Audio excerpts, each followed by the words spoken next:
Hello दोस्तों, NCERT science class 8 Hindi में आप सभी का स्वागत है। इसमें हमारा चैप्टर है 7th, पौधों एवं जंतुओं का संरक्षण। तो हम 6 चैप्टर पढ़ा चुकी हूँ। अगर आपने ना देखे हो तो आप उन्हें देख सकते हो। अगर हमारा वीडियो आपको पसंद आए तो चैनल को सब्सक्राइब और वीडियो को लाइक करना ना भूलें। तो हम देखते हैं इसमें वनों उन्मूलन एवं इसके कारण क्या है। पहले हम वनों उन्मूलन और एवं उसके कारण के बारे में समझते हैं। तो देखते हैं क्या है। हमारी पृथ्वी पर नाना प्रकार के पौधे एवं जंतु पाए जाते। जो हमारी पृथ्वी है इस पे अनेक प्रकार के पौधे और जंतु पाए जाते हैं। ये मानव जाति के अस्तित्व एवं भली प्रकार से रहने के लिए आवश्यक होते हैं। ये मानव जाति के लिए भली प्रकार से पृथ्वी पर रहने के लिए आवश्यक होते हैं। आज इन जीवों के अस्तित्व के लिए वनों उन्मूलन एक बहुत बड़ा खतरा बन गया है।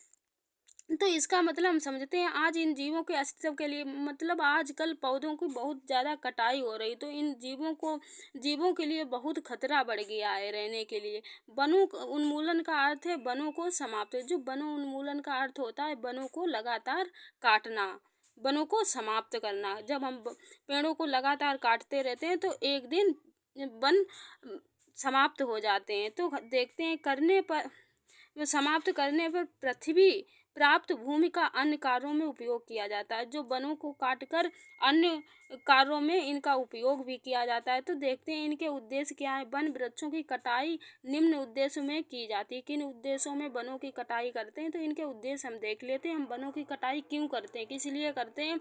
तो देखते हैं हमें इनकी किस चीज़ में ज़रूरत पड़ती है। कृषि के लिए भूमि प्राप्त करना। जो हम कृषि करते हैं उसके लिए भूमि बनाने के लिए हम पेड़ों को काट देते हैं और वहाँ हम अपने कृषि खेत धान गेहूँ मक्का आदि चीज़ें उगाने लगते हैं और पेड़ों को समाप्त कर देते हैं। घरों एवं कारखानों का निर्माण करना। जब हम अपने घर बनाते हैं तो उसमें हमें लकड़ी की ज़रूरत पड़ती है। तो इसलिए हम पेड़ों को काटते हैं। जो कारखानों का निर्माण करते हैं उसमें हमें लकड़ी की ज़रूरत पड़ती है। तो हम उसके लिए भी पेड़ों को ही काटते हैं।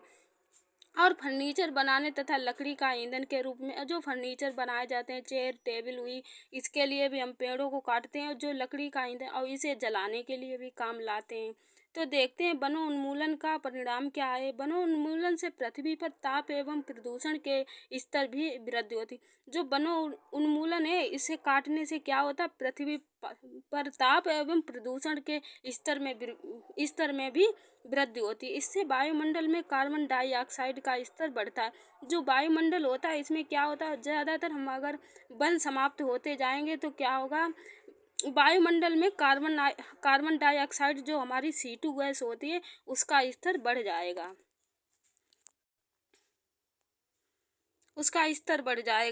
तो देखते हैं भौम जल का भी निम्नीकरण हो जाता है। जो भौम जल होता है उसका भी निम्नीकरण हो जाता है। उन्हें पता है कि वनों उन्मूलन से प्राकृतिक संतुलन भी प्रभावित होता है। जो हमारी वनों की लगातार कटाई होती जाती है इससे प्राकृतिक जो हमारा संतुलन होता है इसको भी प्रभावित कर देता है। यदि वृक्षों की इसी प्रकार अनावर्त कटाई चलती रही, अगर वृक्षों की इसी प्रकार लगातार कटाई चलती रही तो क्या होगा, तो वर्षा एवं भूमि की उर्वरता में कमी आ जाएगी। जो हमारी वर्षा होती है उसमें भी कमी आ जाएगी और जो भूमि होती है इसमें हम फसलों को उगाते हैं उसकी उर्वरता में भी कमी आ जाएगी। इसके अतिरिक्त बाढ़ तथा सूखे जैसे प्राकृतिक आपदाओं की संभावना बढ़ जाएगी। तो अगर हम वनों को लगातार काटते रहे तो क्या होगा, बाढ़ और सूखे जैसे प्राकृतिक आपदाओं की संभावना भी बढ़ सकती है। प्रकाश संश्लेषण की क्रिया से पौधों को भोजन बनाने के लिए कार्बन डाइऑक्साइड की आवश्यकता होती है। जो हमारे पौधे होते हैं इन्हें क्या होते हैं, प्रकाश संश्लेषण की क्रिया से पौधों को क्या कार्बन डाइऑक्साइड की आवश्यकता होती है, उससे ग्रहण करते हैं। कम वृक्षों का अर्थ है कार्बन डाइऑक्साइड के उपयोग में कमी आना। अगर हमारे पृथ्वी पर कम वृक्ष रहेंगे तो हमारी कार्बन डाइऑक्साइड गैस भी कम होगी जिससे वायुमंडल में इसकी मात्रा बढ़ जाएगी क्योंकि कार्बन डाइऑक्साइड पृथ्वी द्वारा उत्सर्जित ऊष्मीय विकिरणों का ग्रहण कर लेती है। अतः इसकी मात्रा में वृद्धि के परिणाम स्वरूप विश्व उष्ण होता है। इसकी अगर कार्बन डाइऑक्साइड की मात्रा कम होगी तो क्या होगा, विश्व उष्ण होता है। पृथ्वी के ताप में वृद्धि के जल चक्र का संतुलन बिगड़ता है। जब पृथ्वी के का ताप में वृद्धि होती है तो इसके जल चक्र का संतुलन इसका संतुलन भी बिगड़ता है और वर्षा दर में कमी आती है जिसके कारण सूखा पड़ता है और वर्षा भी कम होती है तो सूखा पड़ जाता है तो इसके कारण सूखा भी पड़ सकता है। मृदा के गुणों में परिवर्तन आने का मुख्य कारण है वनों उन्मूलन। मृदा के गुणों में जो परिवर्तन आता है तो इसका मुख्य कारण क्या होता है? वनों उन्मूलन, वनों को समाप्त होना या वनों का कम होना। किसी क्षेत्र के मृदा के भौतिक गुणों को वृक्षारोपण और वनस्पति का प्रभाव पड़ता है। भूमि पर वृक्षों की कमी से मृदा अपरदन अधिक होता है। भूमि पर अगर वृक्षों की कमी होगी तो मृदा अपरदन अधिक होगा।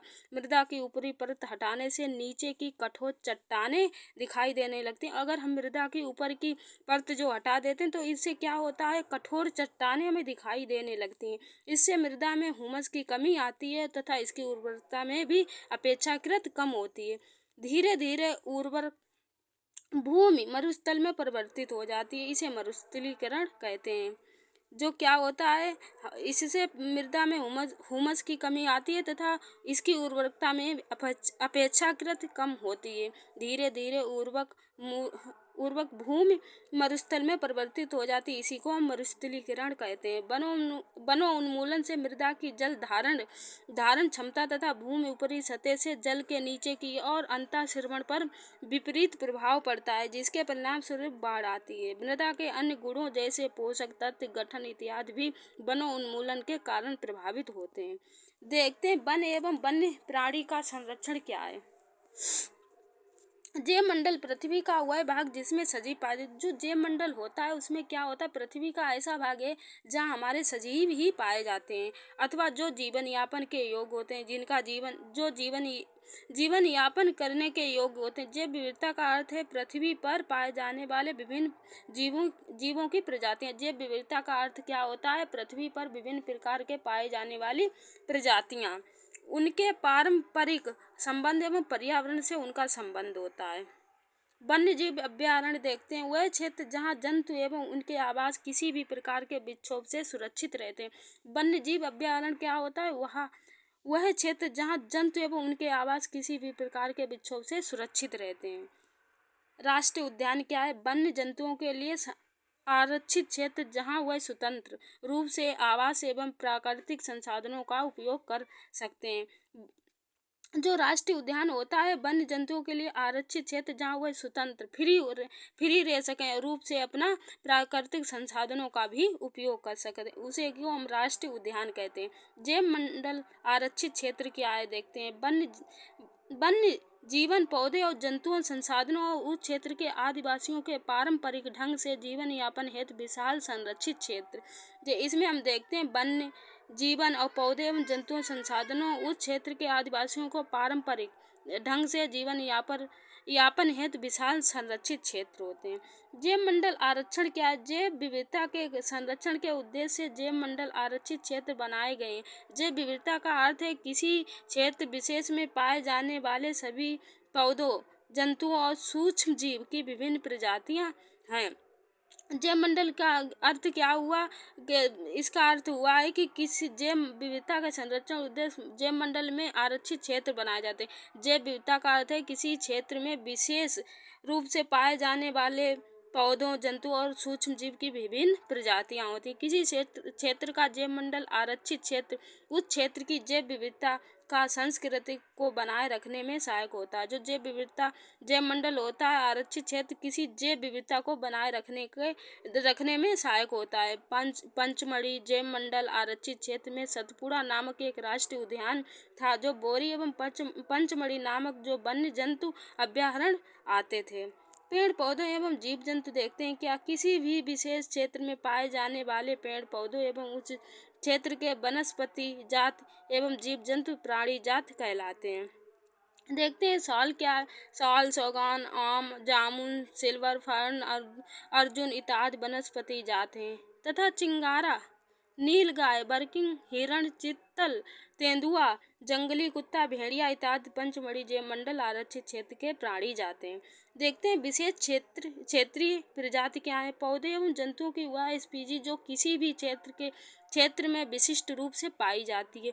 उसे विशेष क्षेत्रीय स्पीजी कहते हैं। जो इसका मतलब क्या हुआ, जो किसी विशिष्ट रूप से किसी विशेष क्षेत्र में पाई जाती है उसी को हम क्या कहते हैं, स्पीजी। स्पीजी सजीवों के समिष्ट का वह समूह है जो एक दूसरे से अंतर्जनन करने में क्या करता है, अंतर्जनन करने में सक्षम होते हैं। इसका अर्थ है कि जो एक जाति होती है तो एक जाति के सदस्य केवल अपनी जाति के सदस्यों के साथ, जो एक जाति के सदस्य होते हैं केवल अपनी जाति के सदस्यों के साथ, अन्य जाति के सदस्यों को छोड़कर, अन्य जाति के जो सदस्य होते हैं उनको छोड़कर जन जन जन जनअंगन या संतान उत्पन्न करते हैं।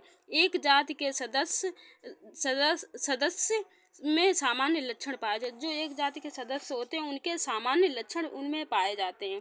वन्य प्राणी अभ्यारण्य क्या है, जहाँ वन्य जीव जंतु सुरक्षित एवं संरक्षित रहते हैं उन्हीं को हम वन्य जीव अभ्यारण्य कहते हैं। कुछ महत्वपूर्ण संकटापन वन्य जंतु जैसे कि काले हिरण, श्वेत आंखों वाले हिरण, हाथी, सुनहरा बिल्ली, गुलाबी सिर वाली बतख, घरियाल, मच्छर, मगरमच्छ, अजगर, गेंडा इत्यादि हमारे वन्य प्राणी अभ्यारण्य को सुरक्षित एवं संरक्षित हैं। भारतीय अभ्यारण्य में अनूठे दृश्य भूमि, बड़े समतल वन, पहाड़ी वन तथा बड़ी नदियाँ, डेल्टा की झाड़ी भूमि अथवा बुशलैंड हैं। राष्ट्रीय उद्यान क्या है, सतपुड़ा राष्ट्रीय उद्यान की चट्टानों में आवास भी स्थित है। ये इन वनों में मनुष्य की गतिविधियों के प्रतिहासित प्रमाण है, जिससे हमें आदि मानव के जीवन यापन के बारे में पता चलता है। चट्टानों के इस मानव आवासों के कुछ पेंटिंग कलाकृतियां भी मिलती हैं। पंचमढ़ी जैवमंडल की संरक्षित क्षेत्र में 55 चट्टान आवास की पहचान की जा सकती है।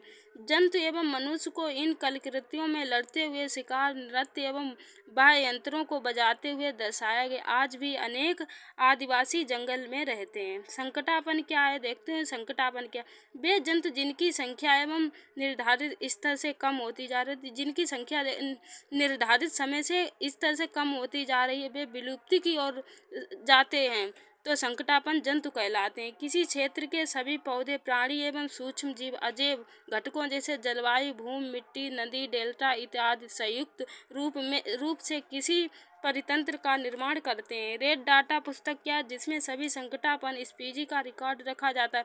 पौधे, जंतुओं और अन्य स्पीजी के लिए अलग अलग रेड डाटा पुस्तक है। प्रवासी ऐसे पक्षी जो उड़कर से दूर क्षेत्र तक लंबी यात्रा करते हैं, प्रवासी पक्षी कहलाते हैं। कागज का पुनः चक्रण क्या है, हमें वृक्ष और ऊर्जा, पानी की बचत करने के लिए कागज की पुनः उपयोग, पुनः चक्रण करना चाहिए। पुनः वृक्षारोपण क्या है, पुनः वृक्षारोपण नष्ट किए गए वनों को पुनः स्थापित करने के लिए पुनः वृक्षारोपण कहलाता है। यहाँ पे हमारा चैप्टर समाप्त होता है। मिलते हैं कल अभ्यास प्रश्नों के साथ।